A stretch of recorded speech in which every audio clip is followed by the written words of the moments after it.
You know, the really first business I ever owned was a clothing store. We had a clothing store called Beecham's Clothing Store in downtown Roswell, or not downtown, but in Roswell. And I had worked a couple years at Muse's, a pretty well-known men's clothing store at the time, and thought I had enough experience. And so I convinced my dad that we needed to borrow some money and we needed to go into the clothing business. And we did, and we went into clothing business, and there was a lot of lessons I learned from that experience. One was, you know, just because you've worked at McDonald's and you want to go open up your own restaurant, you can't have all the stuff McDonald's has. I couldn't have all the inventory, all the selection of the place that I was at before. And so a lot of folks come from a bigger company, and as they go to open up their own smaller company, you've got to bootstrap it a little bit more. You got to bootstrap it financially. You got to sell just the basics. You can't afford to have something that doesn't move, because you got to, I call it eat your inventory. You can't eat your inventory. So that was a big lesson for me is, hey, I can't have all of this stuff. I've got to really tighten it down to this. So it's good lesson. And then, you know, I started hiring employees, and I found out that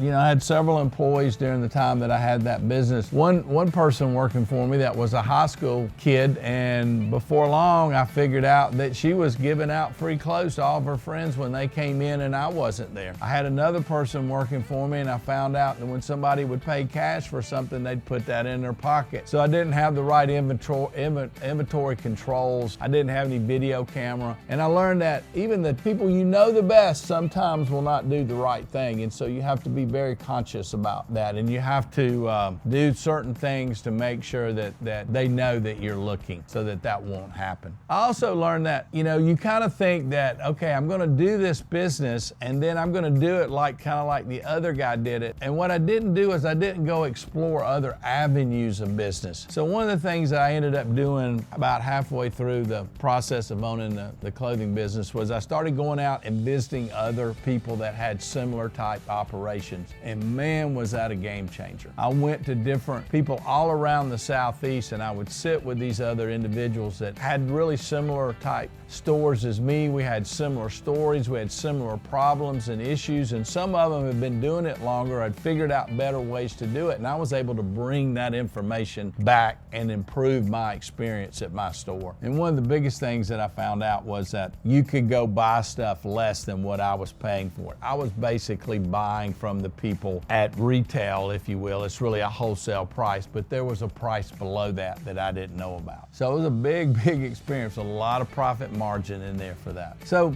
if you're thinking about opening a store, especially a retail store, and you're trying to figure out how to make the most money, you're probably doing what everybody else is doing, and you're not experiencing other ways to do it. You're not learning about other ways to be more profitable. So I'll give you one of the main lessons I learned was a guy opened a shoe store next door to me. I had a clothing store and he opened a shoe store. And he had a long history of selling shoes for a major company. And he always had a sale going on, and we used to believe that you couldn't have a sale going on all the time. That would cheapen your product. People would just wait for a sale. But what he realized was that a shoe is just an inventory piece, and his job is to move that shoe. He's not going to wear the shoe. He's not going to eat the shoe. The shoe's not going to be there forever. At some point in time, that shoe's got to go out that door. So he would come up with all these games and stuff. Red dot sale, buy 3, get the 4th one, you know. Anything to move a shoe. But he had everything in his retail store on an 8-week cycle. And so basically, he would bring a shoe in, and he would leave it at regular retail for 4 weeks. And then he would start aggressively marking it down. And by the 8th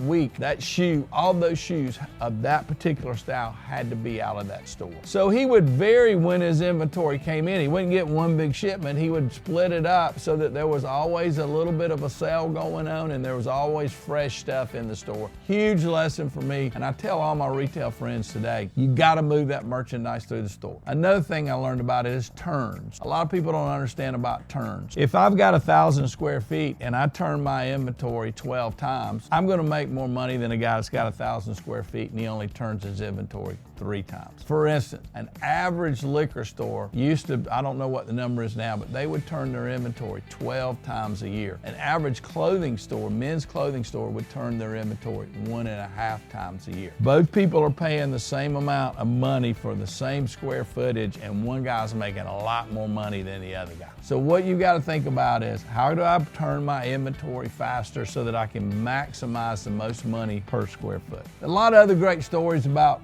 being in the retail business, but if you're in the retail business and you want to get a little bit smarter and you want to make more money, give me a call. I'd love to sit down with you and help you. So I've just started sort of a consulting business. So if you're in a situation and you're trying to figure some stuff out, you're trying to become more profitable, maybe you've got some HR problems, maybe you've got some inventory problems, maybe you've got some cash flow problems. I've been there. I'd be happy to sit down and consult with you. Just give me a call. We'll work out something that'll work for you.